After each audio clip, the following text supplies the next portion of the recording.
This is Reverse Reset Restore, the podcast where we are reversing our thinking patterns, resetting our beliefs, and restoring our health and well-being. I'm Sally, and I've spent decades chasing the approval of others while refusing to approve of myself.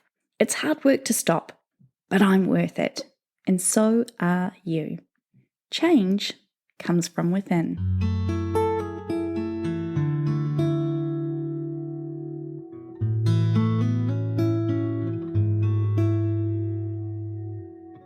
Welcome to episode 17, where we are talking about counting sheep or losing sleep. In my household, it seems that one of us is usually counting sheep and the other, okay, it's me, is losing sleep. Why do guys seem like they can just fall asleep without a care in the world? Is it their circadian rhythm? Or because they can compartmentalize all the things running around in their mind easier? Maybe that's a topic for a discussion for another day.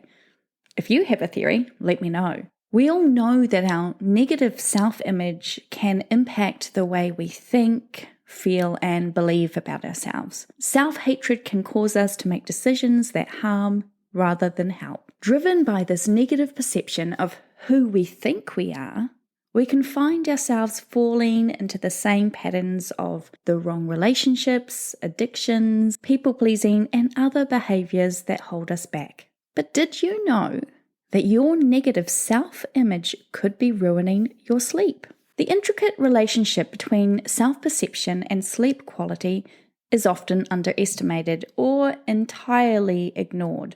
Negative self-perception can create a disruptive cycle that affects sleep patterns, leading to sleep disturbances like insomnia. This episode explores the complex interplay between self-perception and sleep, and sheds light on the profound impact it has on both our physical and mental health. This is something I've been thinking about recently and wondering just how many years of good quality sleep I bartered away due to my feelings of inadequacies and self-hatred. We know that there is a link with depressive disorders and disrupted sleep, so it really shouldn't be that surprising that the image of ourselves we play over and over in our mind can also create a problem where sleep becomes as elusive as our self-love. Sleep, often referred to as the cornerstone of well-being, is a fundamental aspect of our lives. We need to sleep to survive. Back when I was in college, I spent a year living on about 2 hours of sleep a night. That's 2 hours in total, not 2 solid at the same time hours. I look back now and wonder how the hell did I manage to survive that and still maintain my 4.0 GPA and do all the things I was doing outside of my coursework. After about a year, I eventually crashed and burned and ended up clinically depressed. My poor body did not fare any better. I didn't see it at the time, but I recognized that during that time and for months after I finally started to get more sleep, I had, and I apologize in advance for the TMI, daily diarrhea and headaches, debilitating migraines at least 3 times a week, and flare-ups of weird rashes on my torso and arms. If I slept for more than 30 minutes at a time, I was so grateful.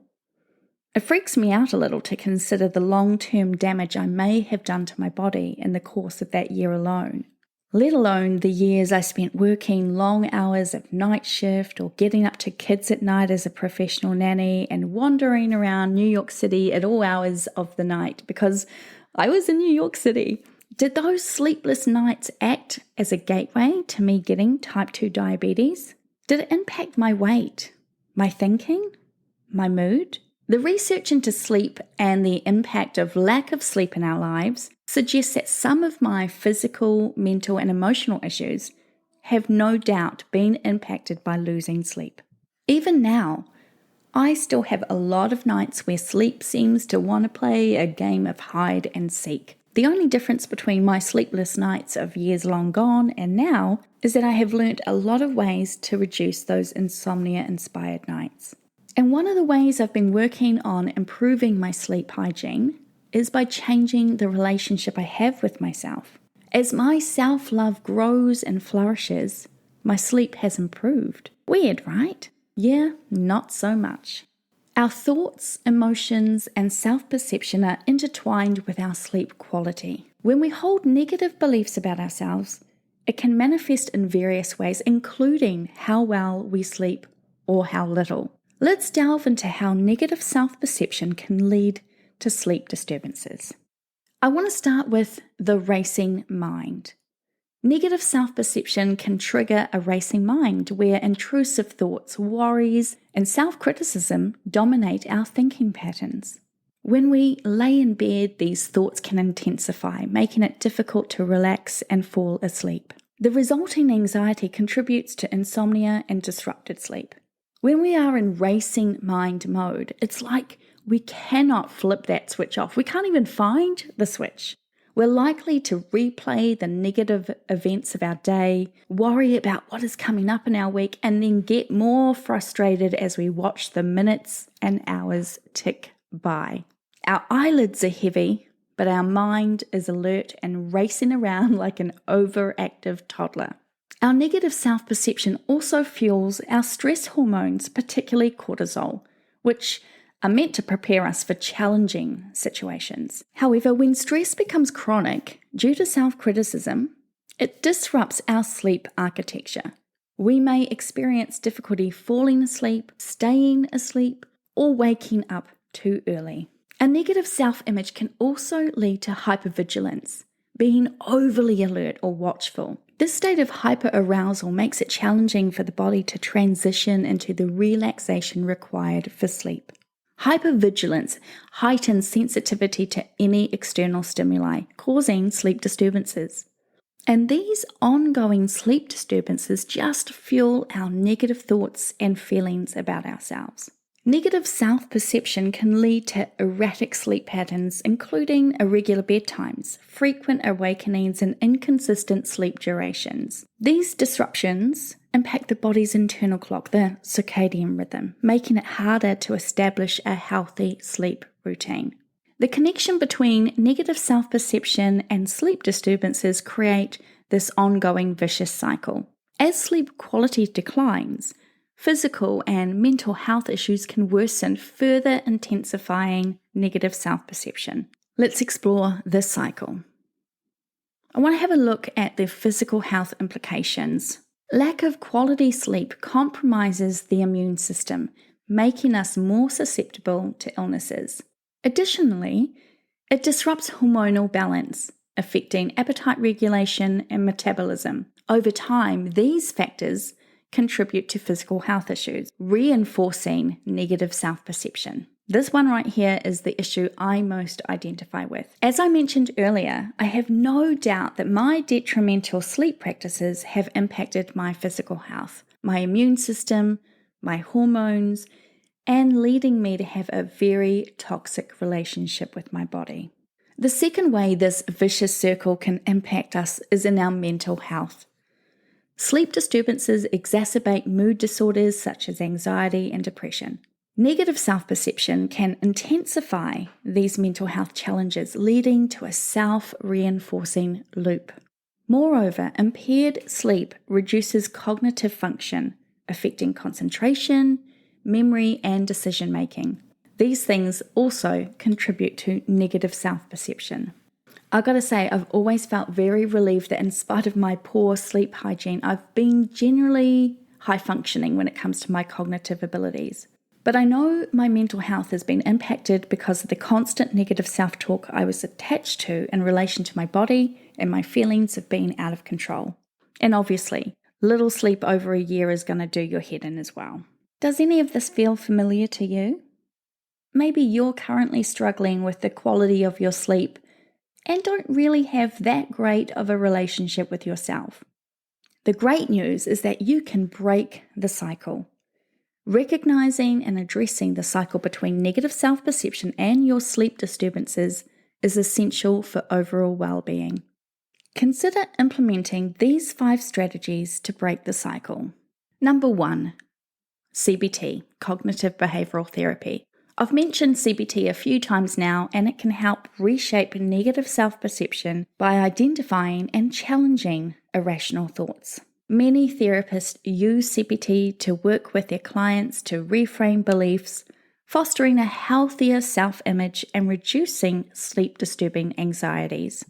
Number 2, you might want to look at mindfulness and relaxation techniques.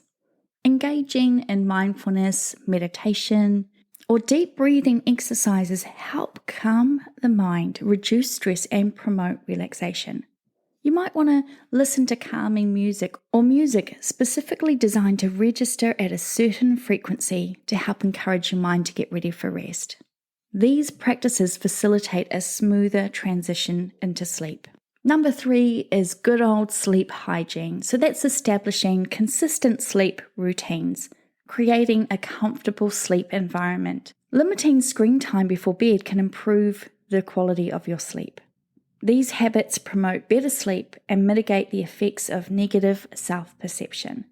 It's important to establish consistent sleep routines, creating a comfortable sleep environment and allowing your body to prepare for sleep. These things include limiting your screen time before bed, which is known to improve sleep quality. You might want to turn off lights or dim the lights or have just a couple of lamps on to, again, engage your body to, I'm going to be preparing for bed shortly. Doing these types of things can help improve the quality of your sleep. They promote better sleep and mitigate the effects of negative self-perception. Number 4, get up.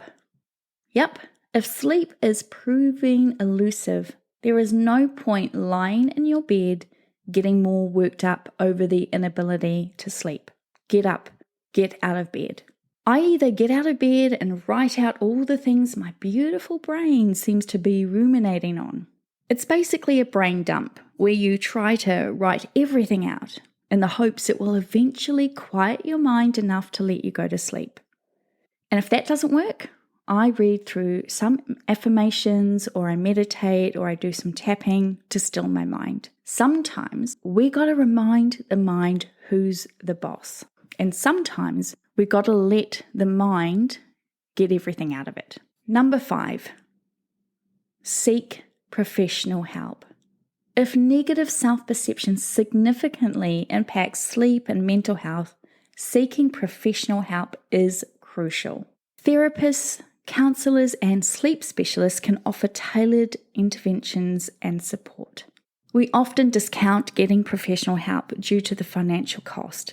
But if you're able to make it happen, I encourage you to invest in yourself and get that professional support. You are worth it. Negative self-perception and sleep disturbances highlights the profound impact of our thoughts on our physical and mental well-being. Understanding this connection empowers us to take proactive steps towards breaking the cycle and fostering a healthier relationship with ourselves. By prioritizing self-compassion, implementing sleep-promoting strategies, and seeking support when needed, we can pave the way to get you back to counting sheep instead of losing sleep. I want to thank you for spending some time with me. I hope it didn't cost you any sleep. If you recognize that you have a pretty poor outlook about yourself, I'd love to know if you think that negative self-perception has impacted your sleep in any way. I'm definitely keeping a closer watch on whether my sleepless nights are being raided by negative thoughts and feelings. If you know someone impacted by habitual sleep issues who may find this episode helpful, please feel free to share. And if you're enjoying this podcast, please consider giving me 5 stars and leaving a review. Your support encourages me, and it helps me to hopefully help others. As always, we end our episode with a quote. This comes from Thomas Dekker, writer and Elizabethan dramatist from circa 1572. Sleep is the golden chain that ties health and our bodies together.